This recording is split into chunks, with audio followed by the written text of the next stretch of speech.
Oh.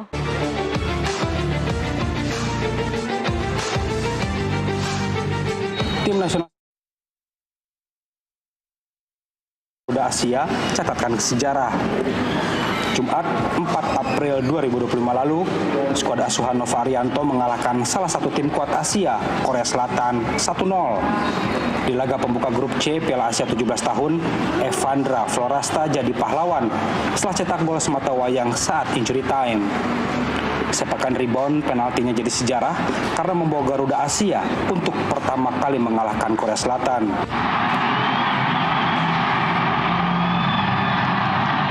Kemenangan Jumat pekan lalu bisa jadi motivasi tambahan Garuda Asia saat menghadapi Yaman di laga kedua Senin 7 April 2025 malam. Jika kembali menang, Evandra dan kawan-kawan pasti lolos ke perempat final Piala Asia sekaligus dapat tiket ke Piala Dunia usia 17 tahun di Qatar mulai 3 sampai 27 November mendatang. Calon lawan Garuda Asia nanti malam, Yaman, bukan lawan mudah. Terbukti, di laga perdana mereka mengalahkan Afghanistan dengan skor 2-0. Dua tim dipastikan sama-sama ngotot demi meraih 3 poin kedua sekaligus menggenggam tiket ke Piala Dunia. Mari semua berharap dan mendoakan kemenangan kedua Garuda Asia agar lolos ke Piala Dunia. Asa itu sangat terbuka.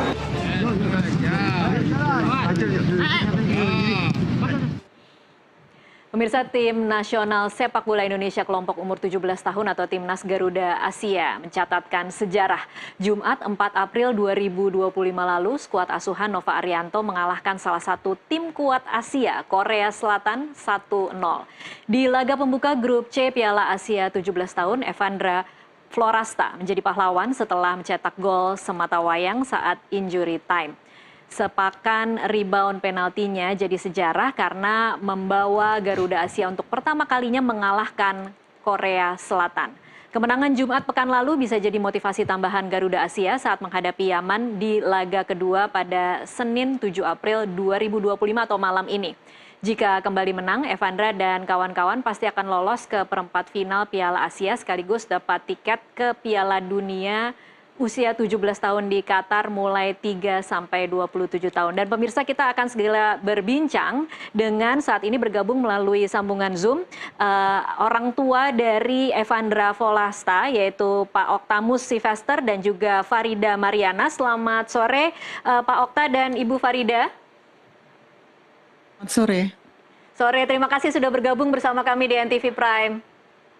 Sama-sama. Sama-sama. Dan pemirsa, saat ini juga di studio saya sudah ditemani pengamat sepak bola Muhammad Kusnaini. Selamat sore Bung Kus. Selamat sore Tasya. Terima kasih. Selamat sore Ibu Farida Bu tadi Farida, ya, bersama iya, Pak Bu Okta. Farida dan Pak Okta. Iya. Saya ke Ibu Farida dan Pak Okta terlebih dahulu ya untuk mengetahui mungkin komunikasi terakhir dengan Evandra seperti apa, mungkin ada cerita kondisi fisik dan mental mereka. Untuk komunikasi dengan Evan tadi barusan dia nelpon minta doa untuk pertandingan nanti malam melawan Yaman. Saya berpesan main tenang, jangan meremehkan lawan, dan tetap semangat agar bisa mendapatkan 3 poin. Baik, Pak Okta mungkin ada cerita sendiri komunikasi terakhir dengan Evan seperti apa? Kalau saya berpesan jangan menganggap remeh lawan, walaupun lawan itu tidak kuat menurut kita, tapi saya harap mereka tidak menganggap Yaman itu lemah. Gitu. Jadi pesan saya jangan menganggap remeh lawan, itu aja. Oke, baik. Kita akan sama-sama simak sekali lagi video gol Evandra pada Jumat lalu. Kita akan putarkan kembali untuk mengingatkan kepada pemirsa NTV Prime untuk melihat bagaimana gol kemenangan yang dicetak oleh Evandra Florasta pada Jumat 4 April 2025.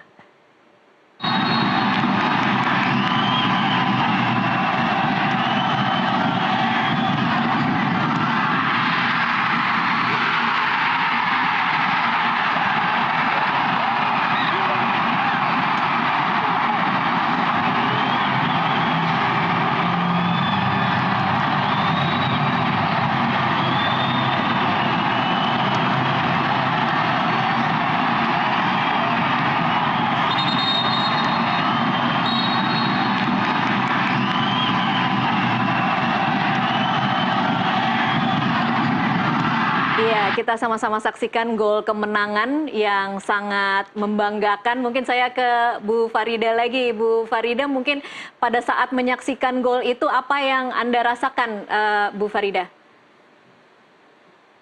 Terus terang saya menangis dan saya sujud syukur melihat anak saya bisa membobol gawang Korea karena saya tidak menyangka.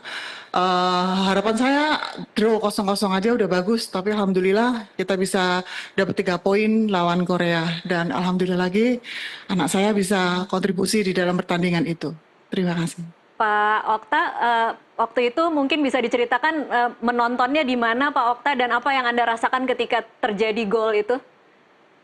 Waktu itu kita nontonnya di tempat di Kompi ya, di teman-teman ya. Saya terus terang nggak sempat lihat itu. Jadi taunya teriak aja baru kita karena injury time. Jadi saya pikir ini kalau seandainya nggak gol, udah mungkin saya matikan dulu HP untuk 1 minggu mungkin. Sebenarnya rasanya sudah pesimis atau bagaimana Pak Okta? Saya pikir siapapun pemain mungkin senior kalau udah injury time ya, yang beban berat sekali untuk jangankan mungkin mereka yang nendang ya. Kita yang nonton aja mungkin agak sedikit ragu gitu. Soalnya menit ke 92 injury time lagi kan. Ini beban berat. Itu ya, tapi puji Tuhan alhamdulillah bisa gol dan luar biasa. Iya, luar biasa sekali dan anak Anda yang jadi pahlawan ya Pak Okta dan Ibu Farida. Apa rasanya setelah kemudian satu Indonesia kan menyaksikan ya ini Ibu Farida, Pak Okta, bahwa Evandra Florasta namanya kemudian menjadi begitu dikenal karena membuahkan gol kemenangan melawan Korea Selatan yang mungkin tidak diprediksi oleh orang banyak atau publik manapun atau bahkan pengamat manapun. Tentunya kita berterima kasih kepada Tuhan Yang Maha Esa, berterima kasih juga ke semua rekan-rekan pelatih, semua guru sekolah yang berkontribusi terhadap Evan putra kami sampai ke detik ini ya. Kita tidak bisa memberi apa-apa untuk mereka yang sudah punya andil sampai Evan sedetik ini ya. Kita cuman berdoa semoga kita semua dilindungi oleh Tuhan Yang Maha Esa. Baik, nanti kita akan kembali lagi ke Pak Okta dan Ibu Farida untuk mungkin cerita awal seperti apa Evandra ketika mulai menyukai sepak bola dan perjalanannya sampai kemudian terpilih menjadi salah satu timnas U17. Tapi saya ke Bungkus terlebih dahulu. Bungkus, kalau kemarin melihat melawan Korea Selatan itu sebenarnya kan kalau di atas kertas penguasaan bola kita sangat minim ya, dikurang dari 35 menit kalau dibandingkan dengan penguasaan Korea Selatan yang 70 menit. Itu 29% versus 71%. Iya, dalam segala aspek statistik bisa dibilang kita kalah. Yang menang itu cuma skor akhir. Iya. Penguasaan bola, ball possession kalah. Iya. Shoot on goal kalah. Kemudian jumlah total tembakan ke gawang kita juga lebih banyak dibanding kita ke gawang Korea. Sepak pojok kita hanya 1, Korea bahkan 7. Jadi dalam segala aspek statistik kita kalah. Tapi apa itu berarti keberuntungan saja atau? Nah, ini yang orang sering mengatakan kita cuma beruntung menang lawan Korea. Yang orang lupa adalah bahwa keberuntungan itu juga harus diperjuangkan. Ya, keberuntungan harus diperjuangkan. Harus diperjuangkan. Kita bisa beruntung meraih kemenangan karena kita berjuang di lapangan. Berjuangnya dengan cara pemain mematuhi game plan yang disiapkan oleh pelatih. Jadi Coach Nova sejak awal melihat bahwa dia tahu betul bahwa Korea ini posisinya bagus. Kemampuan pemainnya juga dalam mengolah bola, melewati lawan sangat baik. Kemudian taktikalnya juga bagus, disiplin mereka. Karena itu Coach Nova meminta pemain-pemainnya untuk bermain menunggu dulu di area sendiri. Ketika ada ruang untuk melakukan serangan balik, baru keluar. Ini ada yang kemudian mengatakan bahwa seperti copycat-nya STY. Setuju tidak, Bungkus? Sepak bola itu yang nggak jauh-jauh dari itu. Anda mau main seperti apa? Mau main menyerang, mau main menunggu, memang pilihannya memang itu ya. Dan yang dipilih oleh Coach Nova disesuaikan dengan lawannya. Jadi saya tidak setuju kalau mengatakan bahwa Coach Nova hanya meniru strateginya STY. Enggak begitu. Tapi setiap pelatih pelatih itu cenderung menyiapkan strategi melihat lawannya siapa. Jadi kalau lawan mainnya caranya begini, maka dalam bahasa sepak bola namanya kontra strateginya harus begini. Nah, kontra strategi yang disiapkan oleh Coach Nova adalah membiarkan Korea masuk ke area pertahanan kita, memaksa mereka bikin kesalahan, kita rebut bolanya, kita serangan balik. Dan itu dilakukan dengan sangat baik oleh para pemain kita. Cuma ditambah satu lagi, pemain kita juga disiplin menerapkan apa yang diminta pelatih. Kalau nggak disiplin, mungkin sudah banyak gol yang tercipta. Karena secara permainan Korea lebih baik sebetulnya, mendominasi, terutama dalam possession, bahkan menciptakan sejumlah peluang yang sangat berbahaya.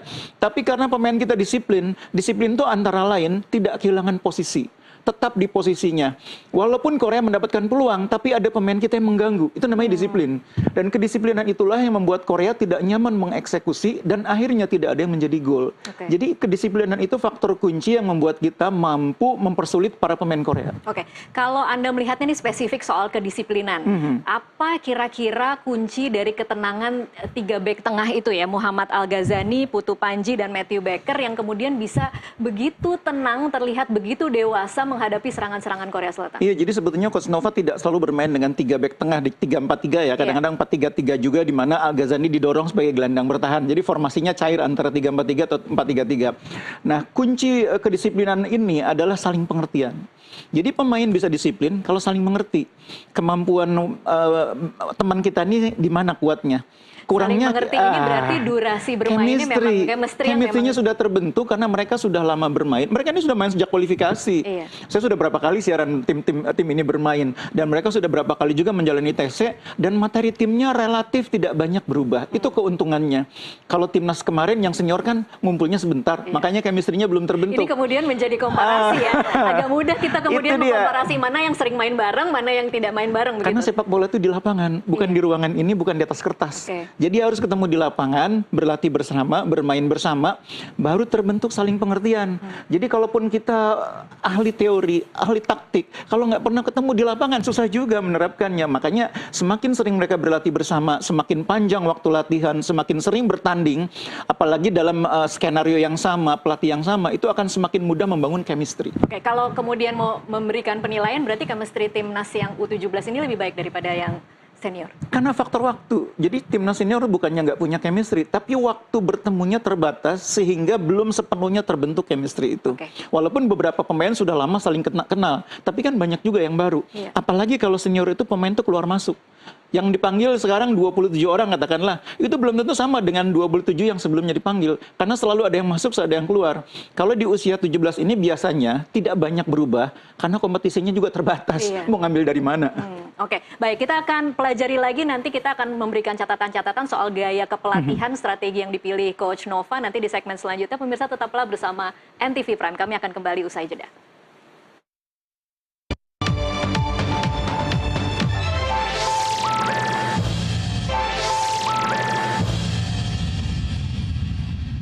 Pemirsa, terima kasih Anda masih terus menyaksikan NTV Prime. Kita masih bersama dengan orang tua Evandra Florasta, Ibu Farida dan juga Pak Okta. Saya kembali lagi ke Pak Okta dan Ibu Farida untuk cerita awal seperti apa awal mula Evandra menyukai sepak bola dan kemudian perjalanannya sampai kemudian saat ini menjadi timnas U17. Terima kasih ya. Kita dikasih kesempatan untuk bercerita sedikit. Usia 2 tahun itu saya berdinas di unit Para Raider 502. Usia 2 tahun saya ke pasar terus kita beli mainan semua. Jadi gitar, mainan-mainan anak kecil. Oh ya. Gitar, biola, raket, bola. Setelah itu saya simpan di rumah. Saya kembali kerja di latihan. Setelah pulang, saya lihat dia pegang bola. Oh, berarti dia suka bola ini. Sehingga semua permainan selain bola, saya sembunyikan semua. Jadi, dia mau ke kamar, mau ke dapur, mau ke ruang tengah, semua yang ada cuma bola. Jadi, dia mainan bola, main-main bola gitu. Dari usia 2 tahun, sangat kecil sekali ya Pak Okta? Iya, betul. Jadi, kan yang kita beli itu bola mainan itu. Jadi, dia bermain aja, lempar-lempar, tendang-tendang ya, saya biarin aja hanya untuk... Siapa yang mengajari awalnya Pak Okta? Mungkin apakah langsung dimasukkan ke satu klub atau seperti apa? Awalnya dulu saya langganan koran Jawa Pos, di situ ada Malang Pos, jadi saya baca koran di SSB Angkasa ada pembukaan penerimaan siswa baru. Pelatihnya Pak Putu Gede, kemungkinan besar sekarang lagi ngelatih Liga 2 kalau nggak salah. Beliau itu yang ngelatih SSB itu. Jadi ya sekalian aja saya daftarkan ke SSB Angkasa waktu itu, dilatih oleh Pak Putu Gede. Dan muridnya cuma 4 kalau nggak salah itu. Hanya 4? Muridnya cuma 4. Oke, ini kan dari usia 2 tahun, kemudian Evan saat ini 16 tahun ya Bu Farida, jadi 14 tahun. Mau 17. Mau 17, iya. Jadi 14 tahun membuat seorang anak bisa bertahan menekuni satu bidang itu kan bukan hal yang mudah. Mungkin Bu Farida bisa cerita seperti apa orang tua menemani atau membersamai Evan agar kemudian bisa melewati fase-fase yang mungkin akan ada bosan, akan ada patah semangat karena kalah, seperti apa Bu Farida? Iya, itu pasti karena dari kecil ayahnya melihat Evan itu cenderung ke kaki kiri kidal gitu kan, jarang pemain bola yang kidal, makanya diasah terus sama ayahnya, terus dimasukkan ke klub Angkasa itu. Habis itu cuma 4 bulan dilatih sendiri sama ayahnya di rumah, terus dia ikut turnamen kecil-kecil dari umur SD sudah ngamen, istilahnya ngamen turnamen kemana-mana gitu. Jadi dia dikenal orang sampai semua klub di Malang dan Jawa Timur tuh kenal sama dia. Terus habis itu bertemulah dengan Bayangkara dan sampai sekarang di Bayangkara, dan yang membawa dan mengajukan seleksi timnas itu dari Bayangkara sendiri. Selama 14 tahun tidak pernah ada masanya mogok Bu Farida? Pasti ada, dia selalu mengeluh, capek mah capek. Tapi saya selalu bilang, capekmu itu suatu saat akan membawa berkah dan rezeki buat kamu. Nanti lihat aja, suatu saat kamu pasti jadi orang hebat. Saya bilang seperti itu. Jangan pernah lelah untuk terus belajar, capek itu pasti. Kalau kamu nggak mau capek, ya kamu tidur aja di rumah, saya selalu bilang gitu. Jadi dia selalu semangat. Untuk latihan kita orang tua cuman support anak karena memang anaknya sendiri yang memang berminat ke sepak bola. Oke, gitu. Baik. Ada yang mengatakan bahwa Coach Nova itu cukup keras, cukup disiplin. Kalau Anda sendiri sebagai orang tua atau mendengar cerita dari Evan, seperti apa gaya dan kedisiplinan yang diterapkan oleh Coach Nova? Ya, kalau menurut saya, kalau orang hebat dia harus latihan keras gitu. Apalagi saya pikir kalau Evan mungkin nggak kaget karena dia lahir di lingkungan militer. Sudah biasa seperti itu. Di mana kita disiplin paling utama, dan berlatih keras itu wajar. Siapapun yang mau hebat ya pasti harus latihan keras. Jadi kalau Coach Nova seperti itu saya nggak kaget. Saya pikir itu yang bagus. Evan pun sudah biasa dengan seperti itu gitu, disiplin. Oke. Baik, saya ke Bungkus lagi. Bungkus, apa yang Anda catat atau Anda lihat, Anda pelajari ketika kita menyaksikan pertandingan kemarin melawan Korea Selatan tentang bagaimana Coach Nova menyusun strategi? Iya, yang pertama Coach Nova itu konsisten dengan pemain-pemain yang sudah dia pilih sejak beberapa waktu yang lalu ya. Kalau kita lihat materi pemain yang kemarin main di game pertama lawan Korea Selatan itu tidak beda jauh dengan pemain yang juga main di kualifikasi. Ketika kita waktu ditahan imbang oleh Australia, tidak banyak perubahan. Artinya dia percaya pada pemain-pemain ini. Memang ada beberapa yang keluar masuk sebagai pemain utama lalu menjadi pengganti, itu biasa gitu ya. Tapi pemain yang dia panggil itu sebagian besar adalah pemain-pemain yang sama. Entah itu Evandra, entah itu Nazril, entah itu Goli, entah itu Josh Holong, di belakang Baker, kemudian juga Putu Panji, Fabio Aska, itu nama-nama yang sejak lama memang menjadi bagian dari tim yang dipegang oleh Coach Nova. Dan itu membuat pemain mendapatkan kepercayaan dirinya meningkat. Dan yang kedua, Coach Nova ini seperti yang tadi dibahas oleh orang tuanya Evandra, memang disiplin ya. Anak-anak nih di usia muda, memang ini kunci menangani tim usia muda. Karena saya kebetulan pernah menangani tim usia muda. Itu harus pegang disiplinnya. Karena anak-anak ini masih gampang masih gampang istilahnya masih labil gitu loh. Termasuk jadi, untuk generasi yang sekarang ya, karena generasi sekarang kan ada banyak catatan ya. Makanya Coach Nova itu sangat disiplin, termasuk menerapkan larangan bermain medsos, larangan pegang HP berlama-lama pada saat ada di TC, itu hal yang positif. Jadi memang mungkin cara-cara itu disebut cara lama gitu ya. Tapi dalam sepak bola memang nomor satu itu disiplin. Dan nomor itu satu. Berhasil ya, itu Menurut saya tim manapun, bahkan di tim Brasil, di mana pemain-pemainnya juga dikenal sebagai pemain-pemain yang dalam tanda petik kalau di luar lapangan itu agak-agak gimana gitu ya. Tapi kalau sudah di dalam tim harus disiplin. Makan harus bareng, masuk ke dalam lapangan harus bergandengan tangan. Itu cara berhasil. Masuk lapangan bergandengan tangan. Kalau di kita biasanya pelatih itu menerapkan kewajiban tidur jam berapa, nggak boleh pegang HP jam sekian sampai jam sekian, nggak boleh main medsos, kemudian makan harus bareng. Pelatih belum datang, belum ada yang boleh makan. Hal-hal kecil, tapi memang itu dibutuhkan untuk membangun kedisiplinan. Oke, baik. Kita masih akan lanjutkan nanti di segmen selanjutnya. Kita harus break dulu untuk azan maghrib wilayah Jakarta dan sekitarnya. Pemirsa tetaplah bersama kami.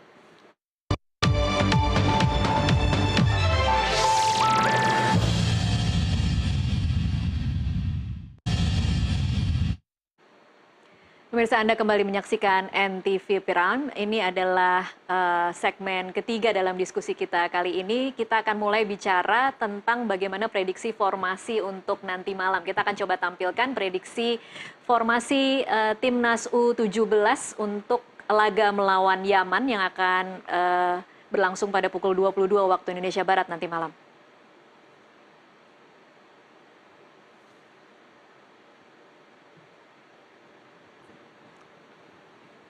Ya, ini prediksi formasi Timnas U17 melawan Yaman.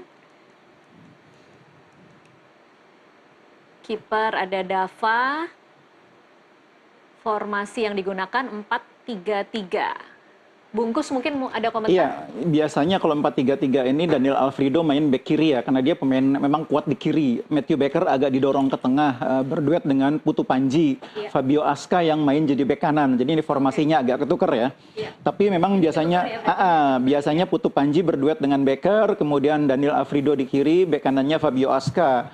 Kemudian di tengahnya ada Al Ghazani sebagai gelandang bertahan, kemudian ada Evandra yang bermain sebagai pengatur serangan, ditambah Nasril yang bermain sebagai penyeimbang. Ini pemain yang kualitasnya bagus dua-duanya, ada Evandra, ada Nasril, holding the ball-nya kuat, mereka juga pintar menciptakan umpan-umpan terobosan berbahaya. Kemudian di depan ada Josh Holong sebagai target man, kemudian ada Goli yang biasanya bermain lebih ke sayap kiri, Mirza bermain agak ke sayap kanan, agak ditukar ini. Jadi Goli yang agak di kiri, Mirza yang di kanan, Josh Holong sebagai target man. Tapi dalam sepak bola kan memang kadang-kadang pemain saling bertukar ya, itu biasa. Yang jelas ini formasinya biasanya seperti ini, 4-3-3. Ini formasi yang sudah pernah saya lihat sejak setahun yang lalu ini. Dan konsisten. Memang sama seperti Anda katakan tadi, Coach Nova tidak akan terlalu banyak berubah, jadi kira-kira starting 11-nya nanti malam akan seperti ini. Kurang lebih seperti itu, kecuali pada saat-saat terakhir misalnya ada yang cedera.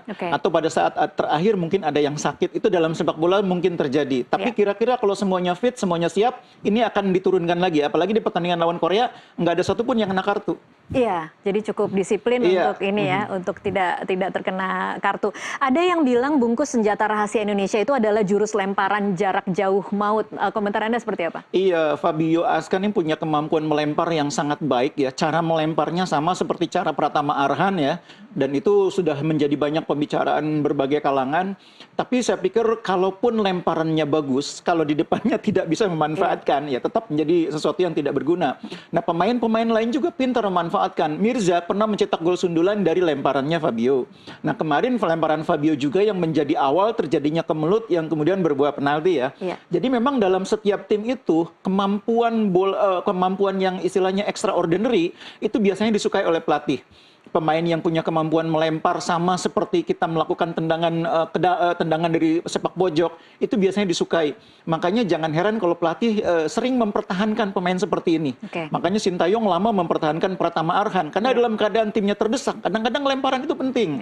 Nah, Fabio punya kelebihan itu yang membuat dia disukai oleh pelatih. Ditambah lagi memang dia sebagai pemain bermain di posisi fullback kanan itu overlapnya bagus, naik turunnya kuat. Oke, yang perlu diantisipasi dari Yaman? Nah, ini yang kemarin menarik menjadi perbincangan bagaimana Yaman menang cukup besar melawan Afghanistan. Padahal secara permainan cukup berimbang. Jadi Yaman ini memang disiplin mereka pemain-pemainnya. Dan ketika mereka punya kesempatan pegang bola, mereka ini tidak berlama-lama pegang bola. Jadi ibaratnya mainnya nggak kayak Korea. Kalau Korea tuh mainnya mengalir dulu dari belakang ke tengah-tengah, kemudian pindah ke kiri, balik lagi, pindah ke kanan. Jadi sabar. Kalau Yaman nggak pegang bola di belakang, direct ke depan. Nah, ini yang harus diwaspadai pemain kita. Karena dengan kecepatan mereka mengalirkan bola jauh ke depan, khawatirnya pemain belakang kita nggak siap. Nah, karena itu Coach Nova saya yakin sudah mempelajari cara main Yaman, akan meminta pemain belakang tetap disiplin. Kalau kita bermain dengan 4 pemain belakang, maka 4 ini kalau bisa disiplin, jangan terlalu jauh meninggalkan area pertahanan. Harus lebih rapat berarti? Harus lebih gelandangnya lebih rapat. Nah, yang kedua, waspadai permainan sayap dari Yaman. Karena kemarin serangan-serangan Yaman itu banyak diambil dari 2 sisi sayap. Terutama sayap kiri. Sepanjang pertandingan Yaman itu melepaskan 11 umpan silang waktu lawan Afghanistan yang sebagian besar itu menjadi ancaman bagi gawang Afghanistan. Nah, lawan kita tidak mustahil mereka akan mengulangi cara yang sama. Apalagi mereka tahu bahwa Indonesia salah satu tim dengan postur pemain salah satu itu yang terpendek, salah satu, walaupun bukan yang terpendek. Nah, bukan berarti yang pendek itu tidak bisa menang duel bola atas, bukan. Tapi memang lebih merepotkan kalau harus terus-menerus menghadapi umpan-umpan silang yang cukup bagus dari sisi kiri maupun kanan. Tapi kalau menurut Anda, back sayap kiri kanan kita cukup kuat tidak? Nah, itu penting sekali.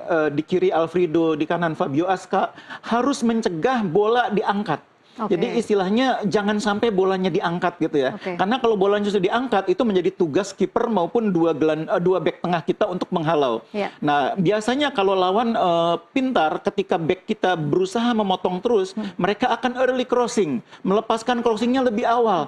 Nah, itu tetap juga akan merepotkan bagi back-back kita. Jadi memang di samping 4 pemain kita harus disiplin, terutama 2 back tengah, gelandang harus ikut bantu. Karena akan banyak momen di mana back tengah menghalau bola, second ball-nya bahaya kalau direbut oleh lawan. Second ball-nya harus kita juga yang menang. Kalau kemudian bisa memberi nama-nama nih, Bungkus, nama-nama pemain, baik pemain Yaman maupun pemain Indonesia yang cukup dominan, yang kemudian nanti akan membuat hasil berbeda untuk pertandingan laga nanti malam? Kalau Indonesia, saya berharap Mirza, kemarin Mirza main bagus lah, walaupun sempat dikritik oleh sejumlah netizen, tapi ini Mirza itu main bagus, berapa kali berhasil lolos. Begitu juga di tengah, kita melihat pemain-pemain kita cukup kuat. Nasril, Evandra itu kuat ya mereka dalam mengimbangi permainan Korea. Kali ini saya yakin mereka akan lebih punya ruang untuk memainkan bola lebih banyak. Jadi cara main Yaman kan berbeda dengan Korea.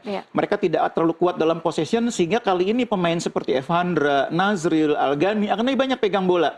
Peran mereka akan semakin besar. Tapi seperti yang bilang tadi, keseimbangannya antara bantu serangan dengan bantu pertahanan harus sangat seimbang, sangat dijaga. Nah, kali ini juga saya berharap pemain-pemain depan kita, Goli, Holong, begitu juga Mirza, lebih efektif dalam memanfaatkan peluang. Karena kita pasti akan dapat ruang lebih banyak nih. Kalau kemudian belajar dari pertandingan melawan Korea Selatan kemarin, apa kira-kira yang harus dibenahi? Memang cuma hanya beberapa hari ya, tetapi kira-kira apa yang jadi catatan harus dibenahi oleh tim U17 ini? Pertama, antisipasi terhadap bola-bola silang. Kemarin lawan Korea sempat ada satu momen ketika bola umpan dari sayap kanan diangkat, bek kita kalah duel, sempat disundul oleh pemain Korea meskipun tidak menjadi gol ya. Nah, itu nanti akan sering dilakukan oleh Yaman. Jadi harus hati-hati dalam antisipasi bola-bola silang dari kiri maupun kanan. Yang kedua, jangan terlalu sering bikin pelanggaran di dekat kotak penalti. Karena ini akan menciptakan momen bagi Yaman yang punya pemain-pemain dengan tendangan keras. Dan yang ketiga, gelandang-gelandang harus lebih rapat membantu bek tengah. Kemarin waktu lawan Afghanistan, Yaman itu sempat berada di dalam area kotak penalti, menciptakan ancaman sampai 7 kali. Dan itu artinya mereka pintar memanfaatkan kerjasama 1-2, masuk menusuk ke kotak penalti dan kesempatan syuting. Kali ini kita hindari, jangan sampai mereka membuat terlalu mudah masuk ke area kotak penalti. Kalau bisa dihentikan sebelum masuk kotak penalti, tapi kalau bisa juga jangan pelanggaran. Memang susah main bola. Susah sekali ya ininya rumusnya. Memang susah. Tapi Bungkus, kalau kemudian kembali lagi ke anggapan lebih baik main biasa tapi menang atau main indah tapi kalah? Yang paling penting dalam sepak bola itu menang. Apalagi dalam turnamen pendek seperti ini. Itu yang paling penting itu menang, lolos ke Piala Dunia. Jadi kita ingin tim ini bermain bagus ya. Semua orang pasti menginginkan itu. Tapi pelatih tahu bahwa apa yang bisa dilakukan oleh tim dengan lawan yang seperti ini harus bagaimana. Nah itu. Jadi kita harus memberi ruang kepada pelatih untuk memberi kesempatan dia menyusun game plan yang tepat. Tidak perlu berekspektasi mainnya harus begini, harus begitu. Yang kita boleh ekspektasi itu hasilnya mudah-mudahan sesuai harapan gitu kan.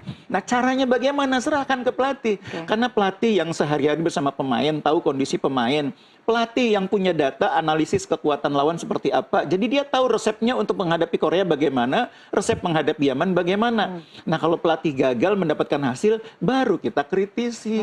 Jangan caranya yang kita kritisi, karena itu wilayahnya pelatih. Buat apa kita bayar pelatih, kita percayakan pelatih, kalau kita ngatur dia juga.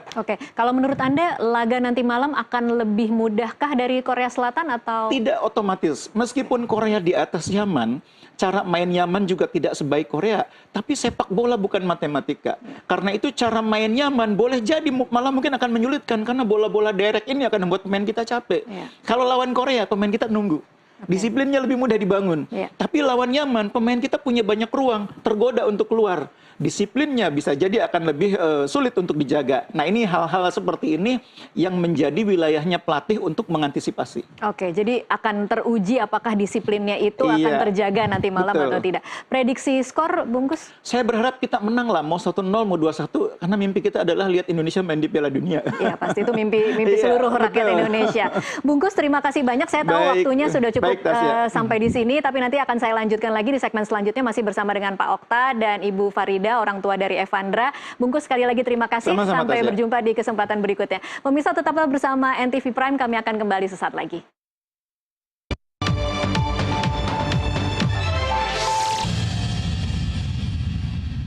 Pemirsa, terima kasih Anda masih terus menyaksikan NTV Prime. Saya masih bersama dengan orang tua Evandra Floresta, Pak Okta dan juga Ibu Farida. Saya kembali lagi ke Bu Farida dulu mungkin ya.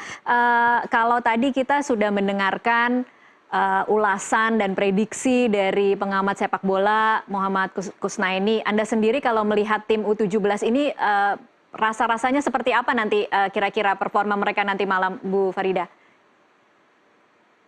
Kalau saya lihat, insya Allah semoga bisa mendapatkan 3 poin dan bisa bermain lebih tenang dan bisa memanfaatkan peluang untuk pertandingan nanti malam. Saya yakin. Baik, Pak Okta, mungkin feelingnya seperti apa atau mungkin ingin menambahkan kira-kira yang menurut Anda jadi keunggulan dari Timnas U17 ini apa, Pak Okta? Yang jelas Coach Nova punya staff tim analis yang mereka pasti udah kasih masukan ke Coach Nova untuk menghadapi Yaman seperti apa mungkin harapan saya Coach Nova beserta timnya bisa menemukan strategi yang baik untuk bisa menghadapi Yaman. Yang kita dari orang tua dan berharap masyarakat Indonesia dukungan doa kepada Tuhan Yang Maha Esa agar timnas kita bisa diberikan hasil yang baik. Demikian. Baik.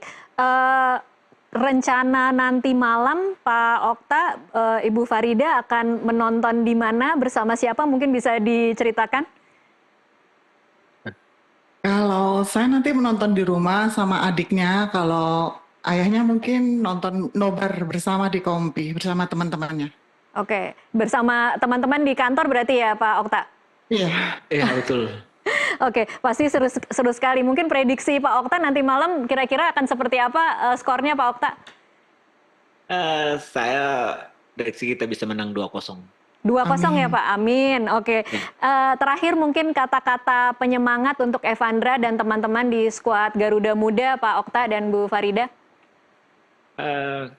Kami berpesan untuk Evandra bersama rekan-rekannya, jangan takut dengan nama besar lawan, hadapi dengan semangat.